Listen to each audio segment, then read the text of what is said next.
Fala pessoal,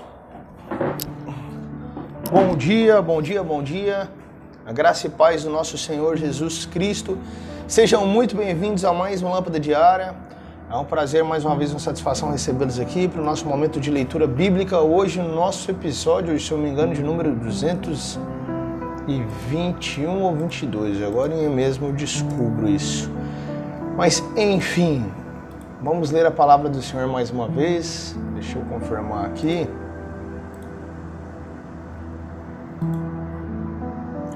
Esse é o 222. Vamos lá então. 222. Antes da gente começar, eu quero mandar um beijo, um abraço do fundo do meu coração para minha família, meu primo Marcão, para Nice, para Rafa, para o Breno, né? O marido da Rafa tá gravidinha agora, pessoas especiais, né? Que são minha família, que fazem parte da minha vida, que me acolheram da maneira tão especial quando eu estive em São Paulo. Vocês não têm noção, gente, né? Me trataram como filhos mesmo, como família, né? A gente está acostumado a isso, né? Da nossa família, isso é muito gostoso, muito bom. O Marcão me lembrou o seguinte ontem, eu fui dar parabéns pra sogrinha e falei 2021, né? Nós estamos em 2022, valeu, né, Marcão? Pela gafe aí, cara. Tá atento, hein? Tá atento, tá. Bom que eu tô sabendo que você tá lendo, que você tá participando. E vocês não falaram nada, o Marcão lá de São Paulo tá mais atento que vocês, hein, galera? Falou, Fredão, ué, você tá dando parabéns pra sua sogra no ano passado, 2021? Então hoje, ó, dia 15 de fevereiro do ano de 2022, beleza, Marcão? Vamos lá então, gente. Glórias a Deus por isso. Por tudo mais. Deixa eu abrir minha espada aqui. Você está abrindo a sua aí?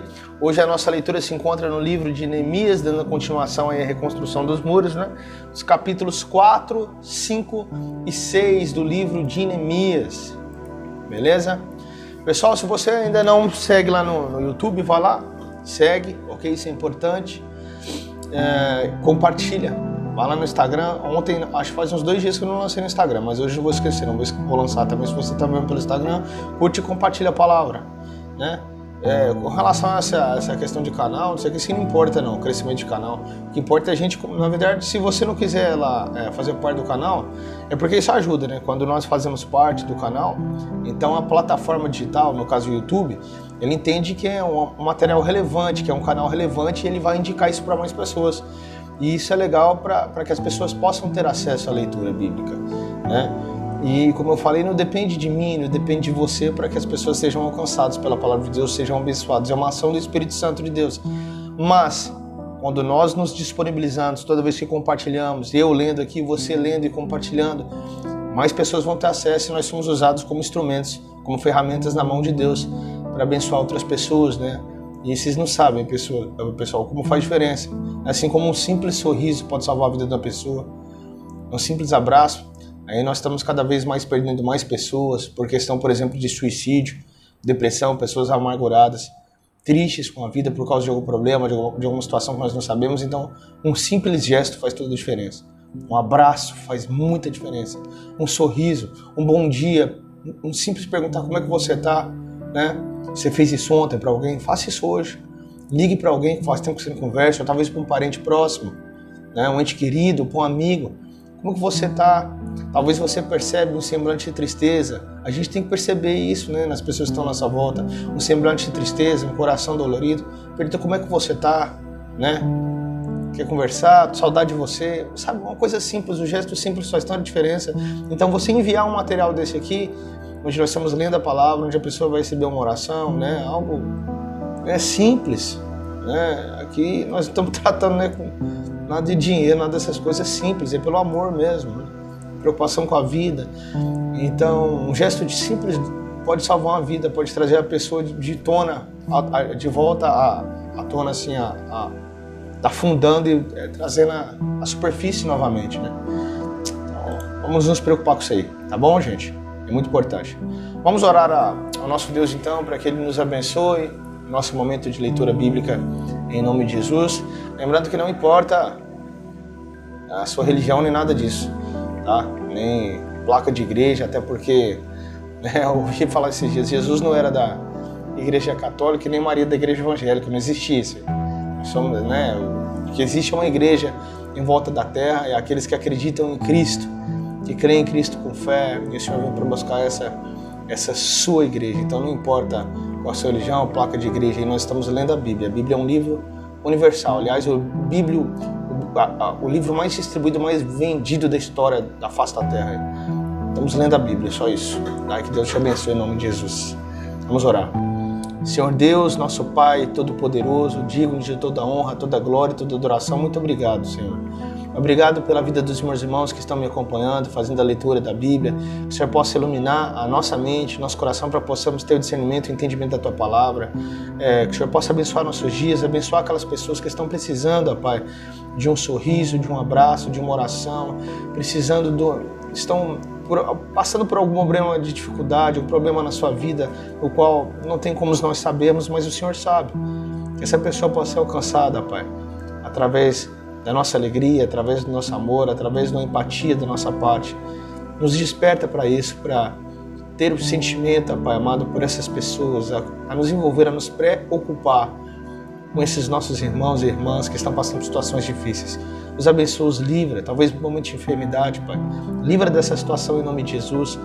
Ou se eles tiverem que passar por essa situação, que o Senhor esteja com eles, esteja ao lado, mostrando para eles que eles são amados e que a vida importa, e muito. Muito obrigado por essa manhã maravilhosa. Seja conosco, Pai. Nos abençoe nessa leitura. Amém. Amém. Amém, meu amado. Vamos lá, então. Não sei se está torto aí ou não a câmera. Não deu tempo de dar uma olhada ali. Tomara que esteja gravando mesmo. Senão vou ter que gravar tudo de novo. Amém. Vamos lá, então. Deixa eu beber meu golinho d'água. Livro de Neemias, Primeiro Testamento ou Antigo Testamento, capítulo 4, no verso 1. E vamos que vamos. Quando Sambalate, o famoso Sambalate, ouviu que nós estávamos reconstruindo a muralha, ficou irado e indignado e começou a zombar dos judeus. Na presença de seus irmãos e do exército de Samaria, ele disse: o que é que esses judeus fracos estão fazendo? Olha só, né? Lembra aí de quando você estiver sendo focado, abençoado no seu objetivo, ali fazendo as coisas, sempre venha um indivíduo desse aqui para tentar colocar as coisas para baixo, né? Não dê ouvido a esse tipo de pessoa aqui. O que é que esses judeus fracos estão fazendo? Vocês vão permitir que eles continuem? Será que vão oferecer sacrifícios? Pensam que podem acabar a obra num só dia? Será que as pedras que foram queimadas poderão renascer daqueles montões de pó? Olha só. Tobias, o amonita, estava com Sambalate e disse: mesmo que reconstruam, se vier uma raposa, derrubará aquela muralha de pedras. Ouve, ó nosso Deus, pois estamos sendo desprezados. Faze com que seu desprezo recaia sobre a cabeça deles e faze com que sejam despojo numa terra de cativeiro. Não encubras a sua iniquidade, que o pecado deles não seja apagado diante de ti, pois te provocaram a ira na presença dos construtores. Assim, reconstruímos a muralha. Toda a muralha foi acabada até a metade da sua altura, porque o povo tinha ânimo para trabalhar. Mas quando Sambalate, Tobias, os árabes, os amonitas e os asdoditas ouviram que a reparação das muralhas de Jerusalém ia adiante e que já se começava a fechar-lhe as brechas, ficaram muito irados. Todos se juntaram de comum acordo para virem atacar Jerusalém e criar confusão ali. Porém, nós oramos ao nosso Deus e como proteção pusemos guarda contra eles, de dia e de noite. Então os que estavam em Judá disseram: os carregadores já não têm mais forças e os escombros são muitos. Nós mesmos não seremos capazes de reconstruir a muralha. Os nossos inimigos diziam entre si: eles não ficarão sabendo nem verão nada até que entremos no meio deles e os matemos. E assim vamos fazer com que a obra pare. Os judeus que habitavam na vizinhança deles nos disseram 10 vezes: de todos os lugares onde moram, eles nos atacarão. Então pus o povo por famílias nos lugares baixos e abertos, por detrás da muralhas com as suas espadas, as suas lanças e os seus arcos. Ou seja, em vigilância. Fique em vigilância, deixa a sua vida tua, seu sonho, seu objetivo aí na mão de pessoas que não são de confiança, né? Esteja perto de pessoas que te fazem crescer, que são de confiança, que são servos do Deus vivo, né? E deixa a sua vida, a sua família na mão de pessoas, de qualquer um. E vigie Vigie pela sua esposa, pelo seu marido, pelos seus filhos, né? São coisas preciosas. Depois de fazer uma inspeção, levantei-me e disse aos nobres, aos magistrados e ao resto do povo: não tenham medo deles. Lembrem-se do Senhor, grande e temível, e lutem pelos seus irmãos, seus filhos, suas famílias, pelas mulheres e pela casa de vocês. Lembrando uma coisa aqui, toma cuidado com seu filho. Quando seu filho chegar da escola, fala: meu filho, o que você aprendeu hoje na escola? Dá uma olhada nos livros lá, o que está escrito, o que estão ensinando para o seu filho na escola. Presta atenção. Olha para o semblante dele, se ele está alegre, se não está tendo um desvio de conduta ali, alguma coisa diferente. Que alerta. Quando os nossos inimigos ouviram que nós já sabíamos disso e que Deus tinha frustrado o plano deles, voltamos todos nós para a muralha, cada um a sua obra. O inimigo ficou sabendo que eles estavam vigilando, assim, ó, covardes. Estavam querendo atacar na covardia. Daquele dia em diante, metade dos homens trabalhava na obra e outra metade empunhava lanças, escudos, arcos e couraças. E os chefes estavam por detrás de toda a casa de Judá, que reconstruía a muralha. Os carregadores que por si mesmos tomavam as cargas, cada um com uma das mãos fazia a obra e com a outra segurava a arma. Os construtores, cada um trazia a sua espada na cintura enquanto construíam. O que tocava a trombeta estava ao meu lado. Eu disse aos nobres, aos magistrados, ao resto do povo: grande e extensa é a obra e nós estamos espalhados na muralha, longe um dos outros. No lugar em que ouvirem o som da trombeta, ali reúnam-se em volta de nós. O nosso Deus lutará por nós. Se Deus é por nós, quem será por nós? Assim trabalhávamos na obra, e metade empunhava as lanças desde o raiar do dia até o anoitecer. Também nesse mesmo tempo eu disse ao povo: cada um de vocês fique em Jerusalém com o seu servo, para que de noite me sirvam de guarda e de dia trabalhem. Sem descanso quase, né? Nem eu, nem os meus irmãos, nem os meus servos, nem os homens de guarda que me seguiam tirávamos as nossas roupas, nem mesmo para dormir. Cada um se deitava com as armas à sua direita. Pensa num tempo, num período difícil, hein? Finalizamos aqui o capítulo 4 e vamos ao capítulo adiante, capítulo 5 de Neemias. Vamos que vamos.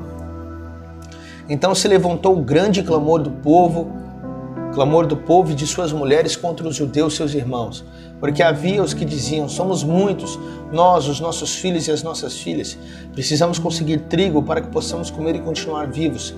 Também houve os que diziam: nós tivemos de hipotecar as nossas terras, as nossas vinhas e as nossas casas para conseguirmos trigo em meio a esta fome. Houve ainda os que diziam: pegamos dinheiro emprestado até para pagar ao rei o tributo sobre as nossas terras e as nossas vinhas. Nós somos da mesma carne que os nossos compatriotas, e os nossos filhos são tão bons como os deles. No entanto, eis que sujeitamos os nossos filhos e as nossas filhas para serem escravos. Algumas de nossas filhas já estão reduzidas à escravidão. Não podemos fazer nada para evitar isso, pois os nossos campos e as nossas vinhas já são de outros. Fiquei muito irritado ao ouvir estas palavras e o clamor deles. Depois de ter pensado bem a respeito disso, repreendi os nobres e magistrados e lhes disse: vocês são exploradores, cada um para com seu irmão, e convoquei uma grande assembleia contra eles. Disse-lhes: nós, de acordo com as nossas posses, resgatamos os judeus, nossos compatriotas, que foram vendidos aos gentios, e agora vocês estão querendo vender os seus compatriotas para que tenhamos de comprá-los outra vez? Então eles se calaram e não acharam o que responder. Disse mais: não é bom o que vocês estão fazendo. Não é fato que vocês deviam andar no temor do nosso Deus para evitar vergonha diante dos nossos inimigos, os gentios? Também eu, os meus companheiros e os meus servos, lhes demos dinheiro emprestado e trigo, mas por favor, vamos parar com essa exploração. Peço que hoje mesmo vocês lhes restituam as suas terras, as suas vinhas, os seus olivais e as suas casas, bem como a porcentagem do dinheiro, do trigo, do vinho, do azeite que vocês exigiram deles. Eles responderam: vamos restituir e nada pediremos deles. Faremos o que você está dizendo. Então chamei os sacerdotes e, na presença destes, fiz com que jurassem que fariam o que prometeram. Também sacudi o meu manto e disse: que Deus faça o mesmo, sacudindo para fora da sua casa e de seu trabalho todo aquele que não cumprir esta promessa, que assim seja sacudido e despojado. E toda a congregação respondeu: amém, assim seja. E louvaram o Senhor, e o povo fez segundo a sua promessa. Ou seja, perdão. Perdão é importante, hein, gente? Perdão é importante. Perdoe. Os dias já são tão difíceis. Tanta praga, tanta pobreza, né? Política e tudo mais. As coisas estão difíceis, né? Então, se nosso Deus Todo-Poderoso, que é grandioso nos céus, na terra, onipotente, onisciente, onipresente, né? Inigualável, se um Deus como esse olha para nós e tem condições de misericórdia e graça para nos perdoar, por que nós não podemos nos perdoar a nós mesmos? Será que não temos condição de perdoar uma dívida, quem sabe? Às vezes o cara está numa situação, o irmão, numa situação muito mais difícil, né? Custa a nós perdoar. Lembrando que a palavra nos diz aqui, ao emprestar, o cristão, né? É melhor que dê, é melhor que a intenção do seu coração quando estiver emprestando, que seja de dar. Se o seu irmão, né, te pagar de volta, que é o correto, amém? Precisa pagar. Perdão, né? E aquele que pedir emprestado, paga o que deve. Estou falando dos dois lados, das duas partes. Né? Aquele que emprestar, que empreste como se estivesse dando. Mas aquele que pedir emprestado, compra com compromisso, compra com a sua palavra. Seja sim, sim e não, não. Lógico que nós estamos falando aqui de exceções, condições. Às vezes a pessoa está numa situação tão difícil que não consegue ter condições, acontece, né? Mas amém, vamos prosseguir com esse assunto e outros vamos longe. Vamos fazer a leitura. Verso 14. Também desde o dia em que fui nomeado governador na terra de Judá, desde o 20º ano até o 32º ano do reinado de Artaxerxes, 12 anos, nem eu nem os meus companheiros comemos o pão que me cabia como governador. Mas os primeiros governadores que estiveram antes de mim oprimiram o povo e tomaram dele pão e vinho, além de 40 moedas de prata, até os seus servos dominavam sobre o povo. Eu, porém, não fiz assim por causa do temor a Deus. Vamos ler de novo o verso 15.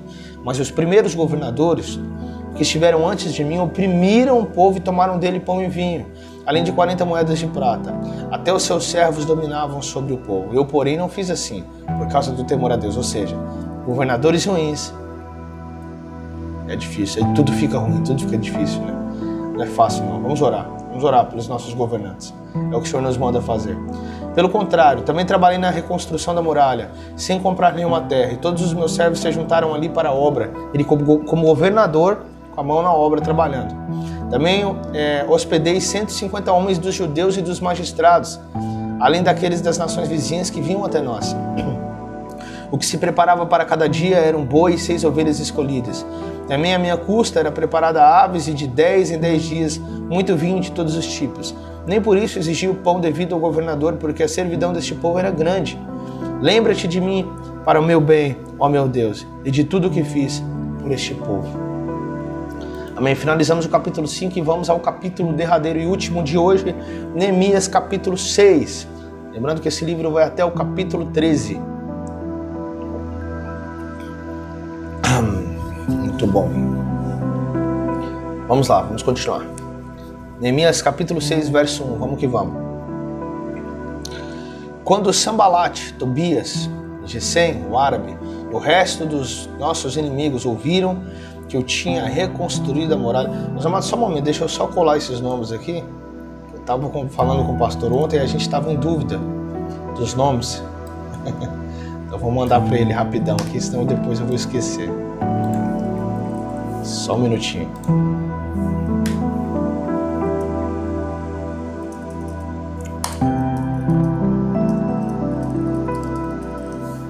Beleza. Vamos prosseguir. Quando Sambalate, Tobias, Gesem, o árabe e o resto dos nossos inimigos ouviram que eu tinha reconstruído a muralha e que nela já não havia brecha nenhuma, ainda que até este tempo eu ainda não tivesse colocado os portões no seu lugar, Sambalate e Gesem mandaram dizer a mim: venha, vamos nos encontrar numa das aldeias do Vale de Ono. Na verdade, o que eles queriam era me fazer mal. Por isso enviei-lhes mensageiros para dizer: estou fazendo uma grande obra e não posso descer até aí. Porque devo parar a obra para ir me encontrar com vocês. Ó, somos bonzinhos, mas não somos bobo, né, gente? 4 vezes eles fizeram o mesmo pedido, mas eu lhes dei sempre a mesma resposta. Então Sambalate me enviou pela 5ª vez ao seu servo, que trazia na mão uma carta aberta. Nela estava escrito o seguinte: entre os gentios se ouviu, e Gesem também está dizendo que você e os judeus estão querendo se rebelar, e que por isso você está reconstruindo a muralha. Também, segundo se diz, você quer ser o rei deles. E pôs alguns profetas para falarem a respeito de você em Jerusalém, dizendo: ele é o rei de Judá. Ora, isso certamente vai chegar aos ouvidos do rei. Portanto, vem agora e vamos em conjunto conversar a respeito disso. Olha, os caras querendo atrapalhar de tudo quanto é jeito. Jogando fofoquinha, querendo atrapalhar os planos de Deus o tempo todo. E os planos na vida das pessoas ali, né, que estavam ali. Mandei dizer-lhe: nada disso que você está dizendo aconteceu. Você está inventando tudo. O que todos eles queriam era nos amedrontar. Eles diziam: as mãos deles largarão a obra e ela não será concluída. Agora, pois, ó Deus, fortalece as minhas mãos. Quando fui à casa de Semaías, filho de Delaías, filho de Meetabel, que estava impedido de sair de casa, ele me disse: vamos nos encontrar na casa de Deus, dentro do templo. Vamos fechar as portas do templo, porque virão matar você. De noite eles virão matar você. Porém eu disse: você acha que um homem como eu fugiria? Alguém como eu entraria no templo para salvar a vida? De maneira nenhuma entrarei. É covarde, né? Então percebi que não era Deus que o tinha enviado, mas que ele falou tal profecia contra mim, porque Tobias e Sambalate o haviam subornado. Para isto subornaram. Olha que traíra. Para me amedrontar e para que fazendo isso eu viesse a pecar, para que pudessem atacar a minha reputação e me afrontar, ou seja, tentando atacar a fé, porque entrando no templo ele fugiria, se acovardaria, mostrando que não tem confiança no Deus que ele professa, que está ali diante dele, né? E lógico, meus amados, por isso que eu falo, que é a importância da gente ter ação. Você vê no primeiro momento quando ele foi se defender, no qual eles ameaçaram, o que eles fizeram? Se armaram com as armas, se reuniram no lugar, estrategicamente colocando cada um nas muralhas, quer dizer, eu confio em Deus, mas vou fazer a minha parte aqui, no que eu fizer, o Senhor vai me abençoar e serei bem sucedido naquilo que eu fizer. Não vou ficar só esperando aqui, vou entrar no templo e ficar orando: ó Senhor, tem misericórdia, com medo, se acovardar. De maneira alguma, né? Você viu o que ele falou? Se eu entrasse no templo, conforme o cara que foi subornado lá, tentou me subornar, dos dele, hein? Para fazer com que eu me acovardasse. Se entrasse no templo, eu ia me acovardar, ia pecar contra o meu Deus. Olha o verso 13. Para isto subornaram, para me amedrontar, e para que fazendo isso eu viesse a pecar, para que pudessem atacar a minha reputação e me afrontar. Lembra-te, meu Deus, no verso 14, de Tobias e de Sambalate, segundo as coisas que fizeram, e também da profetisa Noadia, e dos outros profetas que quiseram me amedrontar. A reconstrução da muralha foi terminada aos 25 dias do mês de Elu, em 52 dias. Quando todos os nossos inimigos ouviram isso, todos os gentios à nossa volta temeram e decaíram muito no seu próprio conceito, porque reconheceram que foi por intervenção do nosso Deus que fizemos esta obra. O Senhor estava os fortalecendo fisicamente, espiritualmente, mentalmente, para terminar aquela obra. Também naqueles dias alguns nobres de Judá escreveram muitas cartas a Tobias, e cartas de Tobias vinham para eles, pois muitos em Judá eram aliados dele, porque, eram traíras, porque era genro de Secanias, filho de Ará, e o seu filho Joanã havia casado com a filha de Mesulão, filho de Berequias. Também falavam das suas boas ações na minha presença, levavam a ele as minhas palavras. Tobias escrevia cartas para me amedrontar. Amém, meus amados? Finalizamos então aqui a leitura de hoje, Neemias capítulo 4, 5 e 6. Livro maravilhoso que nos ensina muitas coisas. Tira o tempo para meditar, para pensar nessas coisas, para que o Senhor abençoe e te leve a uma maturidade maior em Deus, no conhecimento a Deus. Amém? Vamos orar ao Senhor então, agradecê-lo por tudo, pela tua graça e misericórdia, porque Ele é bom e continua sendo bom. Vamos lá. Senhor, nosso Deus e Pai, muito obrigado, vamos até Ti, Pai, nesse momento, na Tua presença, com todo respeito, reverência, porque o Senhor é o Deus dos céus, da terra, de tudo que há, de tudo que existe, o grande Criador de todas as coisas. Nós agradecemos a Ti, Pai, por nos dar a tamanha incumbência de representar o Senhor nessa terra como imagem e semelhança do Senhor que somos, diferentes de todo o restante da criação. Por nos dar a oportunidade, ó Pai amado, de pregar o Evangelho, por escolher a loucura da pregação, por escolher aqueles que não são, para que os que são sejam confundidos, e para que os humildes e simples recebam, ó Pai amado, por pura misericórdia e graça, a salvação de Cristo Jesus, nosso Senhor, aquele que é o primogênito de todos nós, aquele que serviu primeiro deixou a sua glória para nos servir, para servir ao Senhor. Muito obrigado por tamanha graça e misericórdia. Pai, que a Tua palavra possa entrar no nosso coração e fazer toda a diferença e mudança que nós precisamos. Nos levar ao nível de maturidade. Nos tira do leite de criança. Nos tira da bajulação, da reclamação, da murmuração. Livra-nos desse mal. Livra a nossa língua e nosso coração desse tipo de maldição. Nos leva a sermos gratos, ó Pai, pelo pão de cada dia, pelas coisas simples, pelo sol que nasce, pela chuva que cai sobre a terra, pela família que temos, pelo nosso marido, pela nossa esposa, pelos nossos filhos, por tudo que temos diante do Senhor, pela graça e misericórdia, saúde e amor que o Senhor derrama sobre nós, todo dia, todo o tempo, a cada hora, a cada minuto, a cada segundo, somos gratos a Ti. Obrigado, Pai. Nos faz vigilantes nesse tempo a respeito dos nossos filhos, nossa família, a respeito do Teu povo, a respeito daqueles que necessitam do amor, do abraço, do carinho, da palavra amiga, que necessitam que sejamos luz, que sejamos o braço de Deus estendido, a palavra de amor sobre a terra. Usa-nos em nome de Jesus. Amém. Obrigado pela lâmpada diária, Pai. Amém. Amém, meus amados. Que toda honra, possamos nos lembrar disso, toda honra, que toda glória, toda adoração sejam ao nosso Senhor Deus, ao nosso Senhor Jesus Cristo. Que o Espírito Santo de Deus esteja com vocês, os consolando, com todos nós, abençoando o nosso dia, nos fortalecendo, nos capacitando, nos livrando das tentações e nos utilizando para amar as pessoas, amar a Deus acima de todas as coisas, mas amar as pessoas. Precisamos pensar de maneira vertical, mas precisamos pensar de maneira horizontal. Ame o seu próximo, se preocupe com as pessoas, que possamos ser piedosos em nome de Jesus, tá bom? Deus abençoe seu dia, sua semana. Estou aqui à disposição se você precisar, amém? Que Deus te abençoe. Se Deus quiser, estaremos juntos novamente em mais uma Lâmpada Diária, tá bom? Finalmente aqui, esse episódio especial que eu falei da minha família, e queria mandar um beijo para eles novamente. Um beijão, Marcão, Nice, Rafa, com o neném que vai vir, com o seu maridão, o Breno. Deus abençoe vocês aí em São Paulo. Deus abençoe todos os meus irmãos em nome de Jesus. Beijo no coração. Tchau, tchau. Fica com Deus. Até a próxima.